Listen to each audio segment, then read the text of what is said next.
Halo semuanya, kami kelompok 6, mata kuliah makro. Pada kesempatan kali ini, kami akan mempresentasikan tentang pertumbuhan ekonomi Indonesia pada tahun 2018 sampai dengan 2020.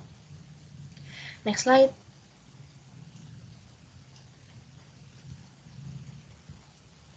Sebelum kami mempresentasikan materi, izinkan kami untuk memperkenalkan diri terlebih dahulu. Saya Viola Zahra Diandara dan bersama 5 teman saya ada Putri Octavian, Susanto, Imade Krisna, Hansen Peneri, dan Ananda Vino. Dimulai dengan tahun 2018. Silahkan. Ya baik, saya akan menjelaskan pertumbuhan ekonomi Indonesia pada tahun 2018. Next slide. Nah, ini merupakan bagan di mana kita bisa melihat pertumbuhan ekonomi Indonesia triwulan keempat pada tahun 2018. Di sini terlihat jelas semua ya, teman-teman. Next slide. Nah, pada Badan Pusat Statistik atau kita bisa bilang BPS melaporkan PDB atau pertumbuhan ekonomi Indonesia selama 2018 mencapai 5,17% atau meningkat dibandingkan 5,07% pada tahun sebelumnya. Berarti pada tahun sebelumnya itu 5,07% saja. Next slide akan dilanjutkan oleh rekan saya. Ya, komponen lembaga non-profit rumah tangga atau LNPRT sebesar 10,79%. Meski demikian, realisasi 5,17% ini masih di bawah target pemerintah yang sebesar 5,2%. Selain itu, BPJS juga menekan perlunya upaya mendorong ekspor yang hanya tumbuh 4,33%. Next.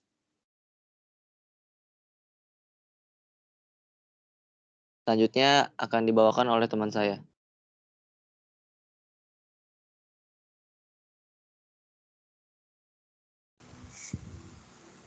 Tahun 2019 itu next.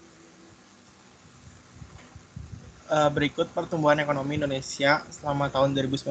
Next.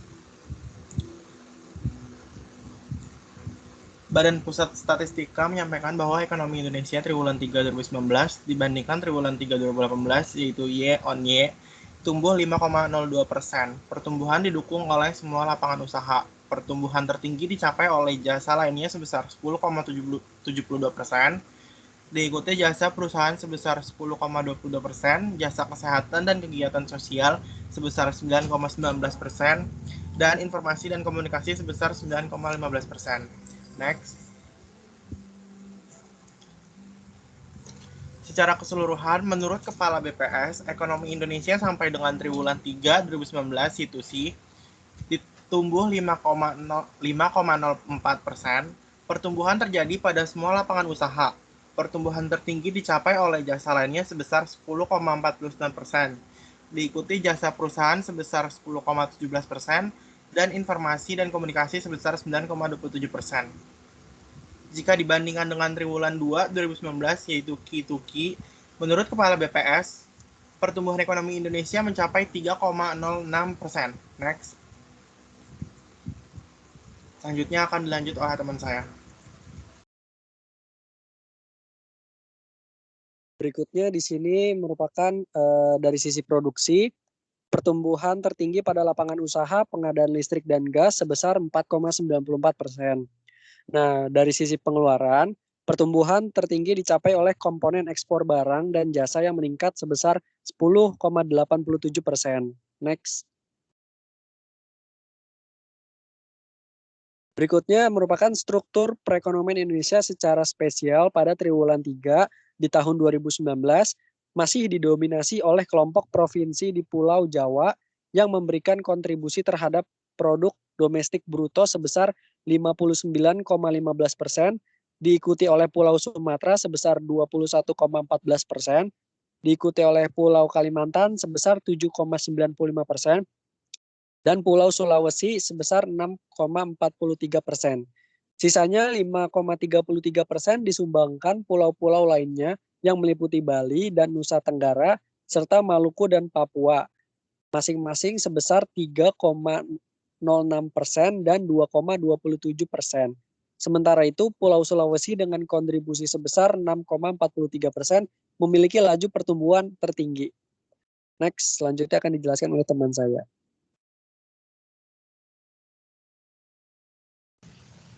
Yang terakhir ada pertumbuhan ekonomi Indonesia pada tahun 2020.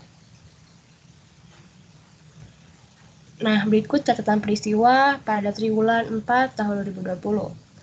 Perekonomian di berbagai negara pada triwulan 4 membaik walaupun perkembangannya masih lemah. Hal ini tercerminkan dari indeks PMI global yang menunjukkan peningkatan pada bulan Oktober, meski kembali melambat pada November dan Desember 2020.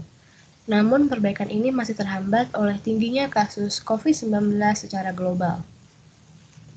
Harga komoditas pangan, minyak kelapa sawit dan kedelai, dan komoditas hasil tambang, timah, biji besi, dan tembaga di pasar internasional pada triwulan 4 mengalami peningkatan baik secara Q2Q maupun year-on-year.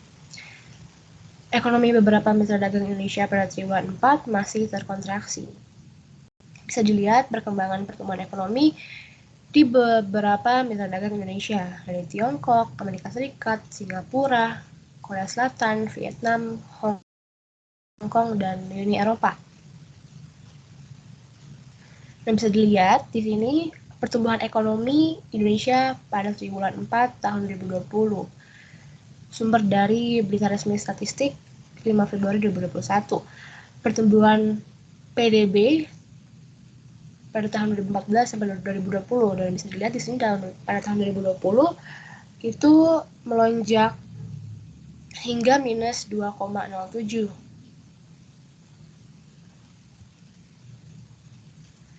Bisa dilihat juga pertumbuhan PDB menurut lapangan usaha tahun 2020 semuanya minus kecuali pada pertanian, yaitu meningkat sebesar 1,75%. Dan juga bisa dilihat di sini pertumbuhan PDB menurut pengeluaran 2020 semuanya minus, tapi yang plus hanya konsumsi pemerintah, yaitu 1,94%. Dilihat juga pertumbuhan dan kontribusi PDRB menurut wilayah. Tahun 2020, Pulau Jawa itu memberikan kontribusi terhadap perekonomian Indonesia sebesar 58,75% dengan pertumbuhan minus 2,51%. Next. Baik, selanjutnya di sini ada pertumbuhan ekonomi tahun 2019 dan tahun 2020 menurut lapangan usaha. Nah, dilihat dari 63,66% PDB tahun 2020 berasal dari industri, pertanian, perdagangan, konstruksi, dan pertambangan. Nah, di sini bisa dilihat juga industri pengolahan ini berkontraksi minus 2,93%, tercermin dari produksi LNG minus 6,63%, produksi mobil minus 46,37%, dan seterusnya. Nah, di pertanian di sini juga pertanian tumbuh 1,75% didorong oleh yang pertama produksi palawija naik untuk ubi dan kayu 1,72% dan kacang hijau sebesar 5,45%. Dan selanjutnya juga ada dari sektor perdagangan. Nah, perdagangan ini terkontraksi minus 3,72% yang disebabkan yang pertama ada penjualan mobil wholesale minus 48,35% dan seterusnya. Next.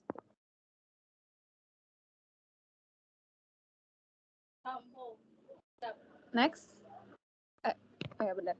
Nah, selanjutnya di sini juga bisa dilihat dari sektor akomodasi dan makan minum.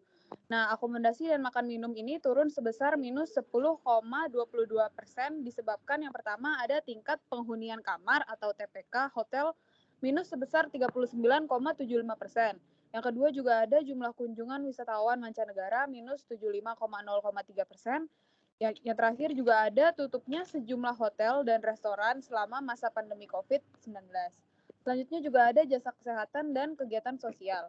Nah, jasa kesehatan dan kegiatan sosial ini tumbuh 11,6% yang didorong oleh salah satunya ada pencarian pembayaran insentif pada COVID-19 untuk tenaga kesehatan. Selanjutnya juga ada administrasi pemerintahan. Nah, administrasi pemerintahan ini juga terkontraksi minus 0,03 karena yang pertama salah satunya ada realisasi belanja pegawai pemerintah pusat yang melambat dari sebelumnya 8,49% pada tahun 2019 menjadi 1,18% pada tahun 2020. Terus juga ada belanja pegawai pemerintah daerah yang mengalami kontraksi. Next.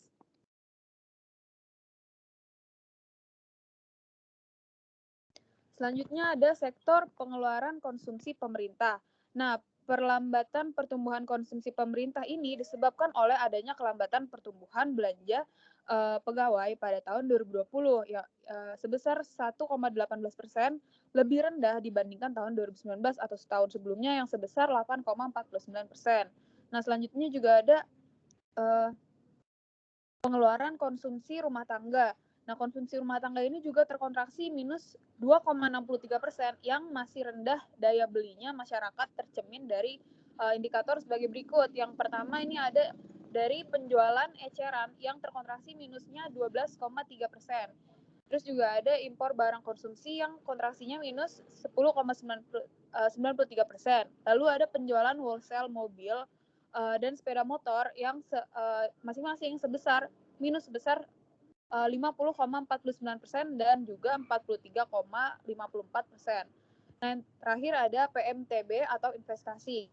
Nah, komponen investasi kontraksi ini minus 4,95%. Yang pertama ada penjualan semen domestik yaitu minus 10,38%, juga volume penjualan kendaraan untuk barang modal minus 41,8%. Terus juga yang terakhir ada nilai impor barang modal minus 16,73%. Nah, seluruh komponen ini itu tumbuh negatif kecuali konsumsi pemerintah. Next.